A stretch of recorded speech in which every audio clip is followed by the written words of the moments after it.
নীলফামারীতে এবার বেড়েছে লিচুর উৎপাদন। সদর উপজেলা ও দেবীগঞ্জে গড়ে উঠেছে বেশ কিছু নতুন বাগান।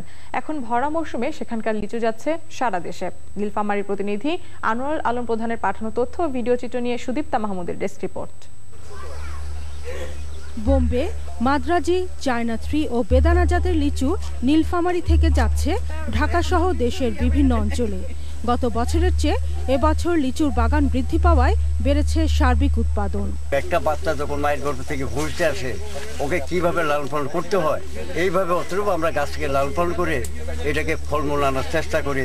যখন যা খাদ্য দিতে হয় তাই যে, তারপর এত পরিশ্রম করার পর দেখা গেল ফলের সঙ্গে এবার অতিরিক্ত বেশি পাওয়া। লিচু বাগানে কর্মসংস্থানের সুযোগ তৈরি হয়েছে অনেকের। বিষমুক্ত লিচু বাগান কিনতে দূর দূরান্ত থেকে ছুটে আসছেন অনেকেই। এখানে কোনো আমরা রাসায়নিক সার বা কোনো কীটনাশক আমরা স্প্রে করি না, একদম বিশুদ্ধ আর কি এই লিচুটা। বাজারে লিচুর প্রচুর সরবরাহ থাকায় দাম রয়েছে ক্রেতার নাগালের মধ্যে, কিন্তু এই মূল্য 2200-2500 টাকা হাজার, এখন লিচু বিক্রি হচ্ছে 1200-800 টাকা হাজার। তাতে আমাদের ভালো ব্যবসা হয় না।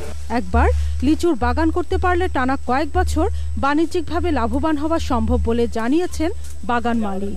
প্রতি বছর এই লিচু আমরা নিজেরাই খাই এবং বাজারেও বিক্রি করি আমাদের এতে অনেক আর্থিকভাবে আমরা লাভবান হয়েছি। চলতি মৌসুমে নীলফামারী জেলায় 123 হেক্টর জমিতে রয়েছে 193টি লিচু বাগান। Sudipta Mahmud, national desk, channel I. মুন্সিগঞ্জে